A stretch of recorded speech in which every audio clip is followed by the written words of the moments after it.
ಕೇಳ್ಕೊಳ್ಳಿ.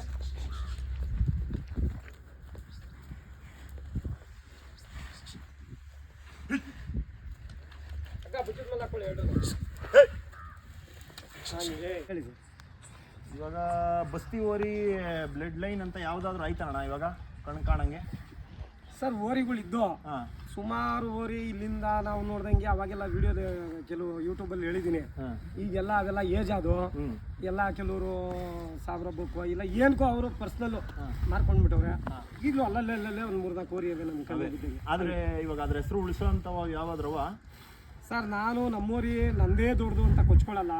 ಕೆಲವರು ನಾನು ಚಿಕ್ಕ ಹುಡುಗನಿಂದಾನು ನಾನು ಬುದ್ಧಿ ನೋಡ್ದಂಗೆ 75-80 ವರ್ಷ 100 ವರ್ಷದಿಂದ ಕಟ್ಟಿರೋರ್ಗು ನೋಡಿದ್ದೀನಿ. ಮೊನ್ನೆ ತೀರೋಗೋರು ಅಂಥವ್ರ ಮುಂದೆ ಮೊನ್ನೆ ಕಟ್ಟಿರೋರ್ಗು ನೋಡಿದ್ದೀನಿ. ಊರಿ ಕಟ್ಟಿರೋದ್ರಲ್ಲಿ ಕೆಲವರು 75-80 ವರ್ಷದಿಂದ ಮಾಡಿರೋ ಆಳ್ವಿಕೆನ ನಾವು 25 ವರ್ಷಕ್ಕೆ ನಮ್ಗೆ ಹೆಸರು ಕೊಟ್ಟಿರ್ಬೋದು ಭಗವಂತ ಬಸವಣ್ಣ. ಯಾಕಂದ್ರೆ ನಿಸ್ವಾರ್ಥ ಸೇವೆ ಇದು. ನಾವು ಜಮದಿಂದ ಮಾತಾಡಲ್ಲ, ನಮ್ಗೆ ಗೊತ್ತಿರೋದು ನಾನು ಹೇಳ್ತೀನಿ. ಇವತ್ತು ನಮ್ಮ ಊರಿಗೆ ಅದಕ್ಕೆ ಮೀರಿದಂಥ ಕರ ಯಾವ ಹುಟ್ಟಲಿಲ್ಲ, ಇನ್ನ ಬೀಜದೋರಿ ಹುಟ್ಟಲಿಲ್ಲ, ಬಿತ್ತನೆ ಕರ. ಆದರೆ ಹೆಣ್ಗರುಗಳು ಟಾಪ್ ಆಗಿ. ಆಮೇಲೆ ಕೆಲವರಿಗೆ ಯೂಟ್ಯೂಬಲ್ಲಿ ಕಿವಿ ಮಾತೇನು ಹೇಳ್ತೀನಿ ಅಂದರೆ, ಇವತ್ತು ಬಸ್ತಿ ಬ್ಲಡ್ ಲೈನು ಅಂತ ಹುಡಿಕೊಂಡೋಗಿ ತೊಗೊಳ್ತಾರೆ. 50,000 ಅಂದರೆ ಅದು 50,000 ಬಾಳೋದನ್ನ ಲಕ್ಷ ಕೊಟ್ಟು ತೊಗೊಳ್ತಾರೆ. ಲಕ್ಷ ಬಾಳೋದನ್ನ 2 ಲಕ್ಷ 3 ಲಕ್ಷ. ಇವತ್ತು ಹೊಸಕೋಟೆಯಲ್ಲಿ ಒಂದು ಕಟ್ಸೋಗದೆ ಸರ್ ಕೇರ್ಪೇಟೆ ಕಡೆಯಿಂದ. ಅದು ಅಕ್ಕಿ ಹೆಬ್ಬಾಳ್ದೆ ಯಾವುದೋ ಅಂತೆ 3,75,000 ಒರಿಜಿನಲ್ ಬೆಲೆಗೆ ತೊಗೊಂಡವ್ರೆ. ಯಾರು? ನಮ್ಮ ಓರಿ ಮಗಳು. ಇವತ್ತು ಬಸ್ತಿ ಓರಿ ಮಗಳು ಹೆಣ್ಗರುಗಳೇ ಟಾಪ್ ಆಗಿ ಹುಟ್ಟಿರೋದು. ಈಗ ಆ ಓರಿಗೆ ಎಲ್ಲೆಲ್ಲಿ ನಮ್ಮ ಹೆಣ್ಣಸ್ಗಳವೆ ಕಡ್ಸ್ಗಳು ನಮ್ಮ ಊರಿಗೆ ಹುಟ್ಟಿರೋವು. ಈಗ ಸುಮಾರು ಕಡೆ ಅಷ್ಟು ತೊಗೊಂಡಿದ್ದೀವಿ, ಇಷ್ಟು ತೊಗೊಂತೀವಿ. ಒಳ್ಳೊಳ್ಳೆ ಕರ ಹುಡ್ತಾ ಇರೋದೆಲ್ಲ ನಮ್ಮೂರಿ ಮಕ್ಕಳಿಗೆ, ಮೊಮ್ಮಕ್ಕಳಿಗೆ. ಇವತ್ತೆಲ್ಲಾದ್ರೂ ನೀವು ಪರೀಕ್ಷೆ ಮಾಡ್ಕೊಂಡು ಬನ್ನಿ. ಉದಾಹರಣೆಗೆ ಎಕ್ಸಾಂಪಲ್ಗೆ ಒಂದು 7-8 ಕಡೆ ನಾನೇ ಕಣ್ಣಾರೆ ನೋಡಿದ್ದೀನಿ. ಒಂದೊಂದು ಕಾಲು ಕಂಬ, ಕಿವಿ, ಕಣ್ಣು, ಮೂಗು ಭಾರಿ ಹೆಚ್ಚಾಗಿ ಹುಟ್ಟವೆ ಸರ್. ಒಂದೊಂದು ಮಂಡಿ ಸ್ವರ ಬಿಡ ಜೋರಾಗಿ ಹುಟ್ಟವೆ.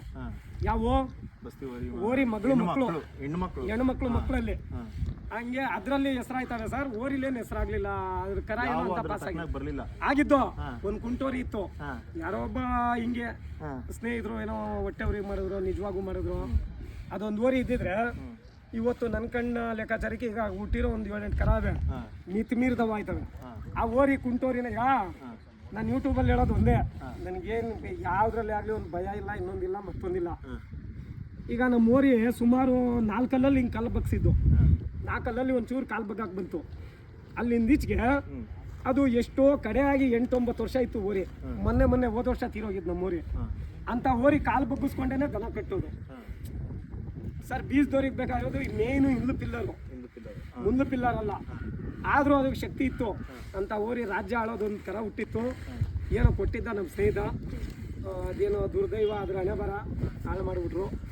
ಆ ಓರಿಲೇ ಬಿಡೋವು ಸರ್ ನನ್ನ ಲೆಕ್ಕಾಚಾರ. ಅದು ಯಾವ ಊರಲ್ಲಿ ಹುಟ್ಟಿತ್ತಲ್ಲ? ನಮ್ಮ ಗ್ರಾಮ ಸೇವಕನ ಮಗ ಸಮದೇನಹಳ್ಳಿ ಅಂದ್ಬಿಟ್ಟು ಆ ತೇಜವನ್ನು ಕೊಟ್ಟಿದ್ದ ಅವ್ರಿಗೆ. ಎಲ್ಲಿ ಯಾವ ಊರು ಕೊಟ್ಟಿದ್ರು? ದೇವ್ರ ದೊಡ್ಡಿ ಕೊಟ್ಟಿದ್ದ ಸರ್. ಆ ಓರಿ ಇದ್ದಿದ್ರೆ ಕರ ಬೀಳೋವು ಸರ್. ಎಲ್ಲಿಂದ ಎಲ್ಲಿವರೆಗೂ ಕರ ಬೀಳೋವು, ಖಂಡಿತ ಬೀಳೋವು. ಈಗೆಲ್ಲ ಜನ ನೋಡಿದವರೆಲ್ಲ ಅದನ್ನೇ ಆಸೆ ಪಡ್ತಾ ಇದ್ದಿದ್ದು. ಅಂತ ಓರಿ ಕಳೆದಿದ್ದು ಇಲ್ಲ ಹುಟ್ಟಿದ್ದು. ಆದ್ರೆ ಅದಕ್ಕೆ ಚೆನ್ನಾಗಿ ಬಿಡೋವು ಕರ, ಅದಕ್ಕೆ ಚೆನ್ನಾಗಿ ಬಿಡೋವು, ಅಪ್ಪನಂಗೆ ಬಿಡೋವು. ಅದು ಬಿಟ್ರೆ ಇನ್ಯಾವು ಇರಲಿಲ್ಲ ಸರ್. ಅವೇ ಓರಿಗಳು ಈಗಲೂ ಅವೇ ಲೀಸ್ಟಲ್ಲಿ ಅವೇ. ಹೊಸಕೋಟೆ ತರದನಹಳ್ಳಿ ನಾನಸ್ವಾಮಿ ಹತ್ರ ಅವೇ. ಆಮೇಲೆ ಇಲ್ಲೆಲ್ಲೋ ಇದ್ರ ಹತ್ರ ಈ ಕೇರ್ಪೇಟೆ ಪಕ್ಕದಲ್ಲಿ ಅವೇ, ಯಡಿಯೂರ ಹತ್ರ ಅದೇ. ಆಮೇಲೆ ಇಲ್ಲೇ ಚಂದ್ರಪ್ಪ ಸರ್ಕಲ್ ಒಂದು ಇತ್ತು, ಅದೇನು ಕೊಟ್ಬಿಟ್ಟವರು, ಅದು ಗೊತ್ತಿಲ್ಲ. ಓರಿಗಳು ನಿರ್ಣಯವಾಗಿ ಹೆವಿ ಇದಾಗಿ ಈಗ ಯಾವೂ ಇಲ್ಲ. ನೀವು ಏನಾದ್ರೂ ಮುಂದಕ್ಕೆ ಏನಾದ್ರು ಕಟ್ಟಬೇಕು ಅನ್ಕೊಂಡಿದ್ದೀರಾ? ನಮ್ಮಿಂದ ಆಗಲ್ಲ ಸರ್. ನಾವಿರೋರು ಒಬ್ಬೊಬ್ರು, ನನ್ನಿಂದ ಸಾಧ್ಯ ಇಲ್ಲ. ಯಾಕಂದ್ರೆ ನಾವು ಒಬ್ಬಂಟಿ ಸಿಂಗಲು. ಮನೆಗಳಲ್ಲಿ ಮಾಡೋರು ಯಾರು ಇಲ್ಲ. ಮಾಡೋರಿದ್ರೆ ನಿಮ್ಮಂಥವ್ರು ಯಾರನ್ನ ಪಕ್ಕದಲ್ಲಿದ್ರೆ ಸಪೋರ್ಟ್ಗೆ ಏನು ಬೇಕಾದ್ರೂ ಮಾಡ್ಬೋದು. ಬೀಜದವ್ರಿ ಒಂದು ಆಳು ಬಗ್ಸಕ್ಕಾಗಲ್ಲ ಸರ್ ಮನೇಲಿ. ಎಂಥ ಕಿಲಾಡಿನೇ ಆಗಲಿ, ಎಂಥ ಕಿಂಗ್ ಆಗಲಿ ಬಿದ್ದೋಯ್ತಾನೆ. ಆಡೋ ಅವತಾರಗಳಲ್ಲೇ ಗೊತ್ತಾಗೋಯ್ತದೆ ಅವರು. 2 ದಿನ ಶೋಕಿ ಅಷ್ಟೇ ಸರ್ ಅವು ಬೀಜದ. ಆಮೇಲೆ ಇನ್ನೊಂದು ಇಂಪಾರ್ಟೆಂಟ್ ಕಿವಿ ಮಾತು ಹೇಳ್ತೀನಿ. ಬೀಜದೋರಿ ಕಟ್ಟಬೇಕಾದ್ರೆ ಸರ್, ತಾತ ಮುತ್ತಾತನ ಕಾಲದಿಂದ 2-3 ತಲೆಮಾರಿಂದ ಓರಿ ಕಟ್ಕೊಂಡು ಬಂದಿದ್ರೆ ಅವ್ರಿಗೆ ರೇಖೆ ಇರಬೇಕು ಅದರಲ್ಲಿ. ಬೀಜದೋರಿ ರೇಖೆ ಇದ್ರೆ ಮಾತ್ರ ಅದು ಅನ್ವಯಿಸೋದು. ಇದು ಎಲ್ಲೇ ಬೇಕಾದ್ರೆ ಪರೀಕ್ಷೆ ಮಾಡ್ಕೊಳ್ಳಿ. ಈ 1 ಕೋಟಿ ಜನ ಹತ್ರ ನಿಂತ್ಕೊಂಡ್ರು ಒಂದೇ ಮಾತು, ಹಾಂ ಇದು ಬೀಜದೋರಿ ರೇಖೆ ಇರಬೇಕು ಸರ್. ಹ್ಞೂ ಅವರು ಅನುವಂಶತೆಯಿಂದ ಅವ್ರ ತಾತ ಮುತ್ತಾತನ ಕಾಲದಿಂದ ಕಟ್ಕೊಂಡು ಬಂದ್ರೆ ಅವ್ರಿಗೆ ಸಲ್ತದೆ ಬೀಜದೋರಿ. ಬರ್ತದೆ. ಎಲ್ರಿಗೂ ಸಲ್ಲಲ್ಲ ಸರ್, ಅದೆಲ್ಲ ಸುಳ್ಳು. ಎಲ್ಲ ಮೊನ್ನೆ 2 ದಿನ ಕಟ್ಬಿಟ್ಟು ಎಲ್ಲ ಶೋಕಿಂಗ್ ಕಟ್ಬಿಟ್ಟು ಎಲ್ಲ ಮಾರ್ತಾವ್ರೆ, ಅಡ್ಡ ದುಡ್ಡಿಗೆ ಮಾರ್ತಾವ್ರೆ, ಆಮೇಲೆ 10 ಲಕ್ಷ ಕೊಡಿ, ಅವೆಲ್ಲ ಸುಳ್ಳು, ಎಲ್ಲ ಸುಳ್ಳೇ ಸುಳ್ಳು. ನನ್ನ ಪ್ರಕಾರ ಇವತ್ತು ನಮ್ಮ ಹಳ್ಳಿಕಾರ ಬೆಳಿಬೇಕು ಅಂದ್ರೆ ನಿಜ ನಿಯತ್ತಿಂದ ಸರ್, ಎತ್ತಲ್ ಬೇಕಾದ್ರೆ ಸುಳ್ಳು ಹೇಳ್ಕೊಳ್ಳಿ, ರಾಜಕೀಯ ಮಾಡ್ಕೊಳ್ಳಿ, ಬೀಜದೋರಿ ಕಟ್ಟೊಂದು ಮನೆ ವಂಶ ಬೆಳೆಯೋದು ಸುಳ್ಳು ಹೇಳ್ಬಾರ್ದು. ನನ್ನ ಪ್ರಕಾರ ಸುಳ್ಳು ಹೇಳ್ಬಾರ್ದು. ಯಾರೇನು ಹೇಳಿ, ಇರೋ ನಿಜಾಂಶ ನೋಡಿದ್ರೆ ಆ ಮನೆ ಬೆಳೀತದೆ. ಇಲ್ದವೆಲ್ಲ ಬಣ್ಣ ಕಟ್ಟಿ ಮಾತಾಡೋದು, ಇಲ್ದವೆಲ್ಲ ಮಾತಾಡಿದಾಗ ಅವರು ದಿನಕ್ಕೆ ದಿನ ಕ್ಷೀಣಿಸ್ತಾನೆ ಹೊರ್ತಾರೆ, ಮೇಲ್ ಬರೋಕ್ಕಾಗಲ್ಲ ಬೀಜದೋರಿಗೆ. ಅವ್ರು ಯಾರೇ ಆಗಿರ್ಬೋದು. ನಿಮ್ಮ ಪ್ರಕಾರ ಇವಾಗ ಹೊಸಬ್ರು ಕಟ್ತಾರಲ್ವಾ, ಹೌದು. ಹಸುಗಳು ಕಟ್ಟರೆ ಬೆಟರಾ, ಇಲ್ಲ ಎತ್ತುಗಳು ಕಟ್ಟಿದ್ರೆ ಬೆಟರಾ, ಇಲ್ಲ ಕರುಗಳು ಕಟ್ಟಿದ್ರೆ ಬೆಟರಾ? ಸರ್ ನಾನೊಂದು ಮಾತು ಹೇಳ್ತೀನಿ, ದುಡ್ಡಿರೋರು ಸ್ವಲ್ಪ ಅನುಕೂಲವಾಗಿರೋರು ಬೇಕಾದ್ರೆ ಓರಿನೇ ತೊಗೊಂಡು ಸಾಕ್ಲಿ ಅಂತ ಕೂಡ್ದೆತ್ತೆ ತೊಗೊಂಡು ಸಾಕ್ಲಿ, ಶೋಕಿ ಮಾಡಲಿ, ನಮ್ಗೇನು ಬೇಜಾರೇನಿಲ್ಲ. ಬಡವರು ತೀರಮಾನ ಹಳ್ಳಿಕಾರ ಪ್ರೇಮಿಗಳು ಯಾರವರು, ಅವ್ರು ತಾದ್ದೀರ್ ಮಾಡೋರು, ಅವ್ರು ತೀರೋಗವ್ರೆ, ಅವ್ರು ಅಪ್ದೀರ್ ಮಾಡೋಕ್ಕಾಗಲ್ಲ. ಈ ಮೊಮ್ಮಕ್ಕಳು ನಿಮ್ಮಂಥವ್ರು ಹುಟ್ಟವ್ರೆ, ಅವ್ರು ಮಾಡಬೇಕು ಅಂದಾಗ ಏನು ಮಾಡಬೇಕು, ನೀವು ಬಡವ್ರೆ ಅಂತ ತಿಳ್ಕೊಳ್ಳಿ. ಸ್ವಲ್ಪ ಈ ಇದ್ರಲ್ಲಿ ಪ್ರೇಮ ಇರೋರು ಏನು ಮಾಡಬೇಕು, ಯಾವಾನ ಹುಡುಕಿ ಬೆಂಡ್ಲಸ ತೊಗೋಬೇಕು, ಒಳ್ಳೆ ಜಾತಿ ಕುಲದ ಹಸುಗಳು ತೊಗೋಬೇಕು. ತೊಗೊಂಡ್ಬಿಟ್ಟು ಅಲ್ಲೇ ಒಳ್ಳೆ ಓರಿ ನೋಡ್ಬಿಟ್ಟು ಕೊಡಿಸ್ಕೋಬೇಕು, ಮನೇಲಿ ಮಡಿಕೋಬೇಕು. ಅಷ್ಟು ಮೀರಿ ದುಡ್ಡಿನ ಅನುಕೂಲ ಇದ್ರೆ ಒಂದು ಹಸಕರನೇ ತೊಗೋಬೇಕು. ತಗೊಂಡು ಅದನ್ನೇ ಹಸಕರ ಬಂಡವಾಳ ಹಾಕಿ ಸಾಕಬೇಕು. ಹಸಕರ ತಗೊಂಡ್ರೆ ಬೆಟರು ಸರ್, ಇದು ಬೆಟರು. ಮುಂದೆ ಬೆಳಿಬೋದು, ಇದರಲ್ಲಿ ಬೆಳಿಬೋದು. 10,000 20,000 ಜಂಪ್ ಆಗೋಯ್ತದೆ. ಅದನ್ನ ಮಾರಿದ ದುಡ್ಡಲ್ಲಿ ಹಂಗೆ ಬೆಳೆಸ್ಕೊಂಡು ಹೋಯ್ತಾ ಇರ್ಬೋದು ಸರ್. ಇವತ್ತು ಕಂಡೋರು ಈ ದನ ಶೋಕಿ ಮಾಡೋರು, ಜೋರಾಗಿ ದುಡ್ಡು ಮೆದಲ್ ದುಡ್ಡು ಇರೋರು ಮಾತ್ರ ಶೋಕಿ ಮಾಡ್ಬೋದು. ಈಗ ನಾವು ಇದರಲ್ಲಿ ಚಾಲೆಂಜ್ ಮಾಡ್ಕೊಂಡು ಬಂದವರು ಅವತ್ತಿಂದ ಇವತ್ತಿನವರೆಗೂ, ನನಗೆ ಬುದ್ಧಿ ಬಂದಾಗಲಿಲ್ಲ. ಆದ್ರೆ ನಾವು 6 ಕತ್ತಲಿಲ್ಲ 3 ಕೀಳಿಲಿಲ್ಲ, ಈ ಗಾದೆ ಮಾತಲ್ಲಿ ಹೇಳ್ತಾರೆ. ಹಂಗೆ ಒಂದೇ ಲೆವೆಲ್ಗೆ ಕಷ್ಟ ಬರಲಿ ಸುಖ ಬರಲಿ. ಆಮೇಲೆ ನಾವು ಮೆತ್ಕಟ್ಟವ್ರು ಎಲ್ಲರೂ ಅಷ್ಟೇ ಸರ್, ಎಲ್ಲ ಎಷ್ಟೇ ಕೋಟಿಗಿದ್ರು ಒಬ್ಬನ ಹತ್ರ ಕೈ ಒಡ್ಲೇಬೇಕು ಟೈಮ್ ಬಂದಾಗ. ಆವಾಗ ಎತ್ತು ಬಸವಣ್ಣ ಸಾಕೋದು ಅಷ್ಟೊಂದು ಸುಲಭ ಅಲ್ಲ ಸರ್, ಎಲ್ಲರಿಗೂ ಅಷ್ಟೇ. ಯಾರ ಮನೆಗಿರಲಿ ಬಸವಣ್ಣ ಸಾಕಲೇಬೇಕು. ಕೆಲವರು ಇರೋರು ಜೋರಾಗಿ ಸಾಕ್ತಾರೆ ಅನುಕೂಲವಾಗಿ, ಇಲ್ದಾರವರು ಚಟ್ನಿ ಇಟ್ಟು ಆದರೂ ತುಪ್ಪನ ತಿನ್ನೋ ತಾವು ಏನೋ ಸುಮಾರಾಗಾದರೂ ತಿನ್ಸೇ ಸಾಕ್ಬೋದು. ಇಷ್ಟು ಹೇಳೋಕೆ ಇಷ್ಟಪಡ್ತೀನಿ. ಇವಾಗ ಇಷ್ಟು ಮಡಗಿದಿರಲ್ಲ, ದಿನಕ್ಕೆ ಏನು ಖರ್ಚು ಬರುತ್ತಣ್ಣ? ಸರ್ ನಾನು ಮಾಡೋದು ಹೆವಿ ಏನು ಲೋಡ್ ಕೊಡ್ತಾ ಇಲ್ಲ. ಈಗ ಬೇಸಿಗೆ ಯಾರೇನೇ ಕೊಟ್ಕೊಳ್ಳಿ, ನಾನು ಕೊಡ್ತಾ ಇರೋದು ಸರ್ ಮಾಮೂಲಿ ಎಲ್ಲ ಕೊಟ್ಟಂಗೆ ಚಕ್ಕೆ ಬೂಸ, ರವೆ ಬೂಸ, ಮಾಮೂಲಿ ಉಳ್ಳಿ ನುಚ್ಚು, ಜೋಳದ ನುಚ್ಚು ಇಷ್ಟೇ ಕೊಡ್ತಾ ಇರೋದು. ಒಂದು ಟೈಮ್ ಗಜ್ಜಿ ಕೊಡಿವೆ ನಿಲ್ಲಿಸ್ಬಿಟ್ಟಿದ್ದೀವಿ. ಈಗ ಏನಪ್ಪ ಅಂತಂದರೆ ಬರೇ ಇದಕ್ಕೆ ಈಗೇನಿರೋದು ಒಂದೇ ಟೈಮ್ ತಿಂಡಿ ಕೊಡ್ತಾ ಇದ್ದೀನಿ. ಬೀಜ ಹುಲ್ಲು ಮೇಯ್ತಾಗುತ್ತೆ. ಇಲ್ಲ ಒಣುಲ್ಲ ಸರ್, ಈ ಕಾಲದಲ್ಲಿ ಒಣುಲ್ಲ, ಹಸೆ ಹುಲ್ಲು ಹಾಕೋಕ್ಕಾಗಲ್ಲ. ಇವಾಗ ನೆಕ್ಸ್ಟ್ ಇದು ಜಾತ್ರೆ ಗೀತ್ರೆ ಬಂದರೆ ಇದಕ್ಕೆ ಹಾಕ್ತೀರಾ ಇದನ್ನ?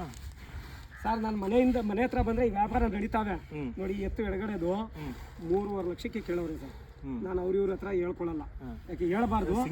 ಈ ಸಿಂಗಲ್ ಕೂಟಕ್ಕೆ ಬೇಕು ಅಂತ ಕೇಳೋರೆ, ಇಲ್ಲಪ್ಪ ಜೊತೆ ಕೊಡ್ತೀನಿ ಅಂತ ಹೇಳಿದ್ದೀನಿ. ಈಗ್ಗೆ ಅವಾಗ 6ರಲ್ಲಿದ್ದು ಇದು ಒಂಚೂರು ಕಡೆ ಒಂದಲ್ಲಿ ಉದುರಿಸಿತ್ತು. ಈಗ ಸಮ ಬಂದಿದೆ, ನಾನೇನು ಕೂಟ ಬಿಚ್ಚಕ್ಕೆ ಹೋಗಲ್ಲ. ಬಂದರೆ ಪ್ರೀತಿಯಿಂದ ಬಂದರೆ ಮನೆ ಹತ್ರನೂ ಕೊಡ್ತೀನಿ. ಇವಾಗ ಜೊತೆ ಏನು ಬೆಲೆ ಇದೆ ಇದು? ಇವನೇ ಎಲ್ಲ ಬೆಂಕಿ ವಾಸನೆ ಬರ್ತಾ ಇತ್ತು ನೋಡಪ್ಪ, ಹುಲ್ಮೆದೆ ಇದೆ ಎಲ್ಲ ಇಕ್ಕವ್ರೇನೋ ದೂರ ಪರ ಅಲ್ಲ. ಇವಾಗ ಜೊತೆ ಏನು ಬೆಲೆ ಇದೆ ಅಣ್ಣ ಇದು? ನಾವು ಹೇಳಕ್ಕಾಗಲ್ಲ ಸರ್, ಅವ್ರ ನಿಮ್ಮ ಅಂದಾಜು? ಇಲ್ಲ ಅವೆಲ್ಲ ವ್ಯಾಪಾರ ಫೋನ್ಗಳಲ್ಲಿ ವ್ಯಾಪಾರ ಅಲ್ಲ. ಇಲ್ಲ ಬಿಡಿ ಸರ್, ನೋಡ್ರಿ ಪ್ರೀತಿಯಿಂದ ಬಂದು ಕುತ್ಕೊಂಡ್ರೆ ಅದು 10 ರೂಪಾಯಿ ಬಳತಾವ 5 ರೂಪಾಯಿ ಕೊಡ್ಬೋದು, ಇಲ್ಲ 5 ರೂಪಾಯಿ ಬಳತಾವು ತಗೊಳಪ್ಪ ಇಷ್ಟು ಅಂತ ಕೊಡ್ಬೋದು. ನಾನು ವ್ಯಾಪಾರ ಮಾತ್ರ ಎಂಥ ಕಿಲಾಡಿ ಬಂದ್ರು ನಾನು ಯೂಟ್ಯೂಬ್ಗಳಲ್ಲಿ ಹೇಳಲ್ಲ. ಯಾಕೆಂದ್ರೆ ಕೇಳಿರೋದು ಇದು ಒಂದೆತ್ತು ಕೊಡು ಅಂತ ಅವರು ಅದು ಬೇಡ ಅಂತ ಕೇಳಿದ್ರು. ಇಲ್ಲಪ್ಪ ನಾನು ಕೊಡಲ್ಲ ಮಾತ್ರ ಜೊತೆ ಮೇಲೆ ಕೊಡ್ತೀರಾ? ಜೊತೆ ಮೇಲೆ ಊಟ ಬಿಚ್ಚಲ್ಲ. ಈಗ ಬಂದು ಕೊಡ್ತೀನಿ, ಈ ಗಳಿಗೆ ಬಂದು ಕೊಡ್ತೀನಿ. ಇವು ನನ್ನವಲ್ಲ, ನಮ್ಮ ಅಕ್ಕನ ಮಕ್ಕಳು, ನಾನೇ ಮೇಯಿಸ್ತಾ ಇರೋದು. ನಮ್ಮ ಮೇಂಟೆನೆನ್ಸ್ ಅವರೇ ಮಾಡ್ಕೊಳ್ತಾರೆ. ಇನ್ನೊಂದು ಜೊತೆ ನಮ್ಮ ಹುಡುಗನ ಹೋದೆ, ನನ್ನ ಒಂದು ಜೊತೆ ಇದೆ, 3 ಜೊತೆ ಇದೆ. ಇನ್ನೇನಣ್ಣ ಇನ್ನು ಏನು ಹೇಳ್ತೀರಾ ಹಳ್ಳಿ ಕಾರ್ ಬಗ್ಗೆ? ಸರ್ ನಾನು ಹೇಳೋದು ಇಷ್ಟೇ, ಮನೆಗೊಂದು ಜೊತೆ ಹಳ್ಳಿ ಕಾರ್ ಕಟ್ಟಿ, ಹಸುಗಳು ಕಟ್ಟಿ, ನಾಟಿ ಹಸುಗಳು ಒಳ್ಳೆ ಓರಿ ಬಿಡಿಸಿ, ಮನೇಲಿ ಒಂದು ಜೊತೆ ಕರ ಹುಡ್ತವೆ. ಕರ ಹುಡ್ದವ್ ಕೂಟ ಹಾಕೊಳ್ಳಿ, ಇಲ್ಲ ಓರಿಗಾದ್ರೆ ಓರಿ ಕೊಡಿ ಮೆರಿಲಿ, ಕೂಟಕ್ಕಾದ್ರೆ ಕೂಟಕ್ಕೆ ಹಾಕಿ ಯಾರಿಗನ ಕೊಡಿ ಮೆರಿಲಿ. ಹಾಲು ಆಯ್ತದೆ, ಆರಂಭ ಆಯ್ತದೆ, ವ್ಯವಸಾಯ ಆಯ್ತದೆ. ಪ್ರತಿ ಒಂದು ಮನೇಲಿ ಒಂದು ಜೊತೆ ಹಳ್ಳಿ ಕಾರ್ ದನ ಇದ್ರೆ, ಮೊದಲು ನಾವು ಚಿಕ್ಕ ಹುಡುಗರಲ್ಲಿ ಹೆಂಗೆ ಪ್ರತಿ ಒಂದು ಊರಲ್ಲೂ ಒಂದು 50 ಜೊತೆ 100 ಜೊತೆ ಹಳ್ಳಿ ಕಾರ್ ಹಸುಗಳಿದ್ವು, ಆ ರೀತಿ ಉತ್ಪತ್ತಿ ಆಗಿದೆ. ಹಳ್ಳಿ ಕಾರ್ ದನ ಸಾಕೋದು ನಾಟಿ ತನ ಸುಲಭ ಸರ್, ಮೋಸ ಏನಿಲ್ಲ. ಇವತ್ತು ಸೀಮೆಸಿಗೆ ಒಂದು ಕರ ತಗೊಂಡು ಒಂದು ಕರ ಮಾಡಬೇಕಾದ್ರೆ ಮುಂದೆ ಬಗೆಟ್ ಮಾಡಬೇಕು, ಹಿಂದೆ ಬಾಂಡ್ಲಿ ಹಿಡಿಬೇಕು. ನಮ್ಮ ಮನುಷ್ಯನಿಗೆ ಅಷ್ಟೇ ಸುಲಭ. ಇದು ಹಂಗಲ್ಲ. ನಮ್ಮ ನಾಟಿ ಹಸುಗಳು ಹಳ್ಳಿ ಹಸುಗಳು ಹೆಂಗೆ ಅಂದರೆ ದೊಡ್ಡವ್ರು ಹಳಬ್ರು ಒಂದು ಗಾದೆ ಹೇಳೋರು, ಗಾದೆ ಮಾತಲ್ಲಿ ಅಡವಿ ಮೇವು ಮಡವಿ ನೀರು ಅಂತ ಹೇಳೋರು. ಅಡವಿಲಿ ಮೇಯ್ಕೊಂಡು ಬರೋದು, ಅಡವಿ ಅಂದರೆ ಕಾಡು, ಕಾಡಲ್ಲಿ ಮೇಯ್ಕೊಂಡು ಬರೋದು. ಮಡವಿ ಅಂದರೆ ಹೊಳೆ ಕೆರೆ ಕುಂಟೆಗಳಲ್ಲಿ ನೀರು.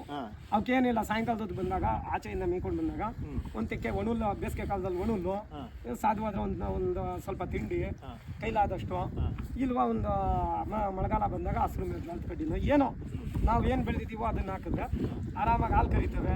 ಮನೇಲಿ ಹಾಲು ಮೊಸರು ಕುಡಿಬೋದು.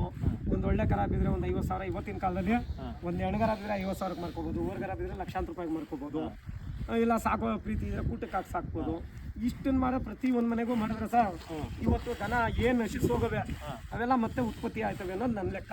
ಇವಾಗ ಲಕ್ಷಾಂತರ ರೂಪಾಯಿ ಅಂದ್ರಲ್ಲ, ಎಲ್ಲ ಓರಿನೂ ಲಕ್ಷಕ್ಕೆ ಹೋಯ್ತವಣ್ಣ ಸರ್. ಒಂದು ಮಾತು ಹೇಳ್ತೀನಿ ಕೇಳಿ ಶಿವರಾಜ್ ಅವರೇ, ಈ ವಿಚಾರದಲ್ಲಿ ಯಾವ ಕಿಲಾಡಿನೇ ಚಾಲೆಂಜ್ ಮಾಡಲಿ, ಬೇಕಾದ್ರೆ ಒಂದು ಕಡೆ ಸಭೆ ಸಮಾರಂಭ ನಡೆಸಲಿ.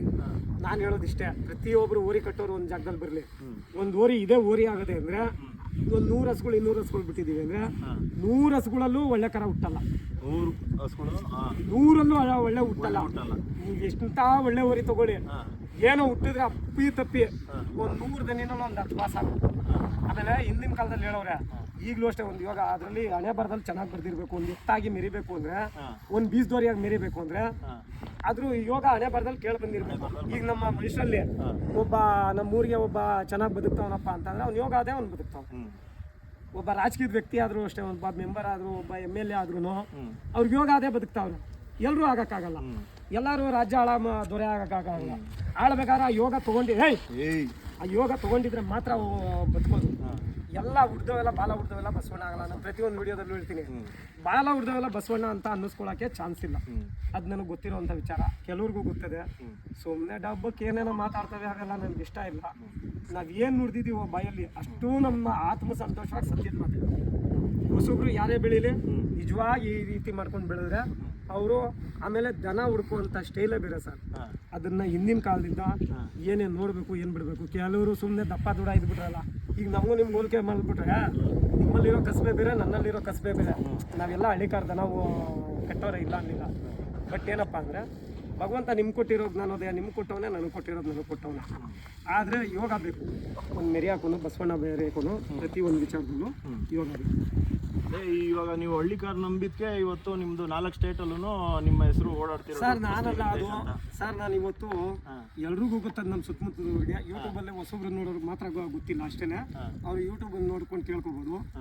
ಇದ್ಕಾಗೆ ಸರ್ ಇವತ್ತು ಕೋಟ್ಯಾಂತರ ರೂಪಾಯಿ ಆಸ್ತಿಗಳು, ತಂದೆ ತಾಯಿ ಅಣ್ಣ ತಮ್ಮ ಬಂಧು ಬಳಗ ಎಲ್ಲ ಬಿಟ್ಬಿಟ್ಟು ಇವತ್ತೇ ಸತ್ತೋಗ್ಲಿ ಸರ್. ನಾನು ಇವತ್ತೇ ನಾಳೆ ಬೆಳಿಗ್ಗೆ ಇಷ್ಟೊತ್ತಿಗೆ ನಾನು ಮಣ್ಣು ಮಾಡಲಿ, ಭಗವಂತನ ಸೇವೆ ನನ್ನ ನಿಜ ನಿಯತ್ತಿದ್ರೆ ನನಗೆ ಒಳ್ಳೇದು ಮಾಡಬೇಕು ಅಂದರೆ ಬಸವಣ್ಣನೇ ಒಳ್ಳೇದು ಮಾಡಬೇಕು ನನಗೆ. ನಾನು ಯಾವ ಜನಕ್ಕೂ ನಂಬಿಲ್ಲ ಸರ್. ಅವನಾಯ್ತಾನೆ ನಾನು ಕೈ ಒಡ್ಡಿದ್ದೀನಿ ಕಷ್ಟ ಬಂದಾಗ, ಎಲ್ಲಾರು ಊದ್ ಬಿಸಾಕಿದ್ದೀನಿ ಸರ್. ಯಾವನು ನನ್ನ ಮನೆ ಬಾಕ್ಲಿಗೆ ಇವತ್ತಿನ ಯಾವಾಗ ಈ ಒಂದು 6 ತಿಂಗಳಿಂದ ಈಚೆ ₹1 ಕೊಡಬೇಕು ಅಂತ ಬರೋಂಗಿಲ್ಲ. ನಂದಿತ್ತು, ನಾನು ಏನೋ ಮಾಡ್ಕೊಂಡಿದ್ದೀನಿ, ನನ್ನ ಕಷ್ಟ ಇತ್ತು, ಸುಖ ಇತ್ತು. ಇತ್ತಿಂದಾಚೆ ಇವು ಮಾರಿದ್ರು ಅಷ್ಟೇ, ತಂದ್ರು ಅಷ್ಟೇ. ಯಾವ ಬೋಳಿ ಮಗನ ಹತ್ರ ನಾನು ಕೈ ಒಡ್ಡೋನಲ್ಲ. ಆಮೇಲೆ ಕಾಲ ಬಂದಾಗ ಯಾವೇನು ಮಾಡೋಕ್ಕಾಗಲ್ಲ. ಇವತ್ತಿಂದಾಚೆ ಇವು ನಂಬಿದ್ದು ನಾನು ಬೀಜದೋರಿ ಸತ್ತಾದ್ಮೇಲೆ ನೋವು ಗೊತ್ತಾಯ್ತೇನೋ, ನನ್ನ ಕಷ್ಟ ಬಗೆಹರಿಸೋ ಒಂದು ಬಸ್ತಿ ಬಲರಾಮ.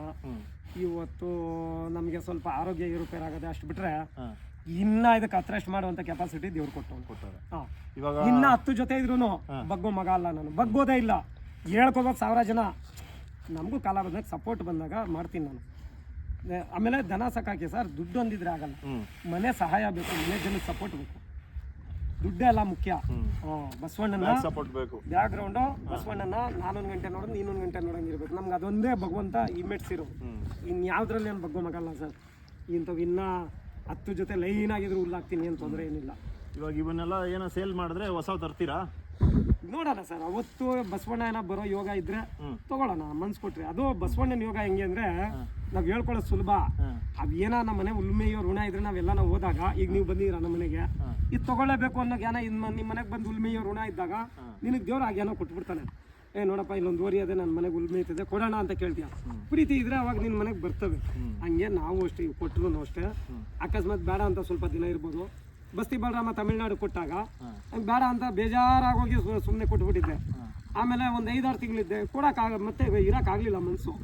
ತಿರ್ಗಾ ಯಥಾ ಪ್ರಕಾರ ಇವತ್ತು ಅವತ್ತಿನ ಕಾಲದಲ್ಲಿ ಕಳೆದಿದ್ರು ಬೀಜದೋರಿ ಒಂದಿಲ್ಲ ಅನ್ನೋದೊಂದು ಬಿಟ್ರೆ ಅದೇ ವ್ಯವಹಾರ ನಡೀತಾ ಇದೆ ಸರ್. ಏನು ತೊಂದರೆ ಇಲ್ಲ. ಮುಂದಕ್ಕೆ ಏನಾದರೂ ಬೀಜದವ್ರಿಗೆ ಕಟ್ಟೋ ಇದೆಯಾ? ಸರ್ ಹೇಳ್ತಾ ಇದ್ದೀನಲ್ಲ, ನನಗೆ ಬ್ಯಾಕ್ಗ್ರೌಂಡ್ ಇಲ್ಲ, ನಿನ್ನಂತವ್ರು ಸಪೋರ್ಟ್ ಇದ್ರೆ ಈ ಗಂಟೆಲೆ ತರ್ತೀನಿ. ಇವತ್ತಿನ ಕಾಲಕ್ಕೆ ಬೆಲೆ 5 ಲಕ್ಷ 10 ಲಕ್ಷ ಅಂತ ಕೂಗ್ತಾರೆ, ಅವ್ರು ಎಷ್ಟು ಚೆನ್ನಾಗಿ ಕುಕ್ಕೊಳ್ಳಿ, ನನ್ನ ಲೆಕ್ಕಾಚಾರಕ್ಕೆ ಹುಡುಕಿ ತಗೊಂಡ್ ಬರ್ತೀನಿ ಅವ್ರು. ನಿಮ್ಮ ಹಳೆ ಊರಿಗೆ ಮೀರಿಸುವಂಥದ್ದು ಇಲ್ಲ ಸರ್, ಇವತ್ತು ಯಾರು ಎಷ್ಟೇ ಹೇಳ್ಕೊಳ್ಳಿ ಸರ್, ಭೂಮಿ ಮೇಲೆ ಅದಕ್ಕೊಂದು ಕಾಲದಲ್ಲಿ ಭುಜಾವಲಿತ್ತು ಅನ್ನೋದನ್ನ ಬಿಟ್ರೆ ಹಿಂಗೆ ಅದಕ್ಕೆ ಮೀರ್ಸೋ ಓರಿ ಇವತ್ತಿನವರೆಗೂ ಅದು ಭೂಮಿ ಮೇಲೆ ಬಂದ ಮೇಲೆ ಮನೆ ಸಾತ್ವಾಗಿಂದ ಇಲ್ಲಿ ಗಂಟನು ಯಾವನು ಮೀರ್ಸಕ್ಕಾಗಲ್ಲ ಸರ್. ಯಾವ ಓರಿನೂ ಇಲ್ಲ ಸರ್ ಭೂಮಿ. ನನಗೆ ಕೇಳೋದು ಬೇಡ, ಜನ ನೀವು ಯಾರಿಗಾನ ಕೇಳ್ಕೊಳ್ಳಿ, ನಮ್ಮ ರೈತರಿಗೆ ಯಾರು ಒರಿಜಿನಲ್ ಕಸದಾರ ಅಂತ ಓರಿನ ಜೂಮಂದಲ್ಲಿ ನೋಡಲ್ಲಪ್ಪ ಅಂತಾರೆ ಹೊರತಾಗಿ, ಇಲ್ಲದೆ ಅಂದ್ರೆ ಇವತ್ತು ತಗೊಂತೀನಿ ಸರ್. ಒಂದು ಕರ ಹುಟ್ಟದೆ ಅಂದ್ರೆ ತಗೊಂತೀನಿ. ದೇವ್ರು ನನಗೆ ಆ ಶಕ್ತಿ ಕೊಟ್ಟವನೆ, ಇಲ್ಲ ಅಂತ ಹೇಳಲ್ಲ. ಆದ್ರೆ ಓರಿ ಒಂದು ಪಾರ್ಟಿಗೆ ಬರೋ ಗಂಟ ಸಾಕ್ತೀನಿ, ನಿಮ್ಮಂಥವ್ರಿಗೆ ಯಾರಿಗಾನ ಕೊಡ್ತೀನಿ, ಆಳುವಂಥವ್ರಿಗೆ. ಇವಾಗ ಬಸ್ತಿ ಓರಿ ಹೇಳಿದ್ರಲ್ಲ, ಬಸ್ತಿ ಓರಿ ಇವಾಗ ಅತಿ ಹೆಚ್ಚು ಎಲ್ಲಿ ಬ್ಲಡ್ ಲೈನ್ ಉಳ್ಳವೆ ಇವಾಗ? ಸರ್ ಎಲ್ಲ ತಿಂದಾಗ್ದವ್ರು ಎಲ್ಲಿ ಅಂತ ಅಂದರೆ ಈ ಮಳವಳ್ಳಿ ಬನ್ನೂರು ಆ ಸುತ್ತಲ್ಲೇ, ಮೈಸೂರು ಮಂಡ್ಯ ಸುತ್ತಲ್ಲೇ ಭಾಗದಲ್ಲೇ ಸಣ್ಣಗರುಗಳೆಲ್ಲ ತೊಗೊಂಡು ಹೊಟ್ಟವ್ರು. ಅವು ಅಲ್ಲಲ್ಲೇ ಏನೇನೋ ಆಗಿ ಕೆಲವರು ಸಾವಿರ ಕೊಟ್ಬಿಟ್ಟವ್ರೆ, ರೇಸ್ಗಳಲ್ಲಿ ಫೇಲ್ ಆಗಿ, ಕೆಲವರು ಗೊಡ್ಡು ಮಾಡಿ ಬಿಸಾಕೋರೆ, ಅವೇ ಅಲ್ಲೆಲ್ಲ. ಆಮೇಲೆ ಕೆಲವರು ಹಸ್ಗಳು ಮಾಡ್ಕೊಂಡವ್ರೆ, ಅವೇ ಸರ್. ಇಲ್ಲೇ ಕೊಡ್ತೀವಿ ಪಕ್ಕದ ತೋಟಕ್ಕೆ, ನಮ್ಮ KNS ಅವ್ರಿಗೆ ಕೂನ್ ಮುಂದ್ಮೇಲೆ 500 ಹತ್ರ 2.5 ಲಕ್ಷಕ್ಕೆ ಹಸಾಕರ ಉಳ್ಳಿ ಚಿಕ್ಕಣ್ಣನ ಓರಿಗೆ ಕೊಡ್ಸಿದ್ರಂತೆ. ಆ ಓರಿಗೆ ಸುಳಿ ಬಿದ್ದೋಗದೆ, ಆಮೇಲೆ ಅದು ಸೇಮ್ ಅವ್ರ ಅಪ್ಪನ ಥರ ಬೆನ್ಕಳ್ಳ ಹಳ್ಳ ಬಿದ್ದದೆ, ಮನೆ ಸತ್ತೋಗಿದ್ದವರಿಗೆ ಪಾಪ ಫೇಲ್ ಆಗೋದೆ ಕರ. ಅವ್ರು ಹಸ ನೋಡ್ಬಿಟ್ಟು ತುಂಬಾ ಇಷ್ಟಪಟ್ರು, ದುಡ್ಡು 50,000 ಜಾಸ್ತಿ ಆದ್ರೂ ಬೇಕೇ ಬೇಕಣ ಅಂತ 1 ವರ್ಷದಿಂದ ಸಾಧನೆ ಮಾಡಿದ್ರು ತಗೊಳಕ್ಕೆ. ಕೊಡ್ತಿದ್ದೀವಿ ಇಲ್ಲೇ 2.5 ಲಕ್ಷಕ್ಕೆ ಹಸ ಒಂದಕ್ಕೆ ಕೊಟ್ಟಿದ್ದೀವಿ ದುಡ್ಡು. ಈ ಸುತ್ತಮುತ್ತ ಎಷ್ಟಿರ್ಬೋದು ನಿಮ್ಮ ಪ್ರಕಾರ? ಸರ್ ಇಲ್ಲಿಲ್ಲೇ ನನ್ನ ಲೆಕ್ಕಾಚಾರದಲ್ಲಿ ಒಂದು 25-30 ಹಸ ಅವೆ ನಮ್ಮ ಸುತ್ತ. ಈ ಸುತ್ತಮುತ್ತ ಬರೀ ಹೆಣ್ಣಸ್ಗಳು.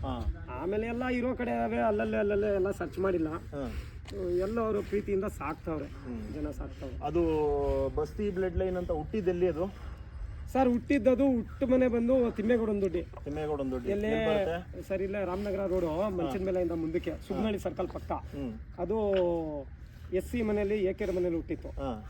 ಅವ್ರ ತಾವಿಂದ ಈ ಅಂಕನಳ್ಳಿ ಶೂರುದ್ರಣ 19,000 29,000 ಒರಿಜಿನಲ್ ಬೆಲೆ ಗೊತ್ತಿಲ್ಲ ಅವತ್ತಿನ ಕಾಲದಲ್ಲಿ. ಈ ಹಸ್ನಳ್ಳಿ ಅಂಕನಳ್ಳಿ ಮಾಗಡಿ ಹತ್ರ ಗಿಡದ ಹಸ್ನಳ್ಳಿ ಪಕ್ಕ ಅವ್ನು ತಗೊಂಡೋಗಿದ್ದಂತೆ. ಅವ್ನ ತಾವಿಂದ ಈ ನಾಡಗೌಡರು ಅಂತ ತಂದಿದ್ರು.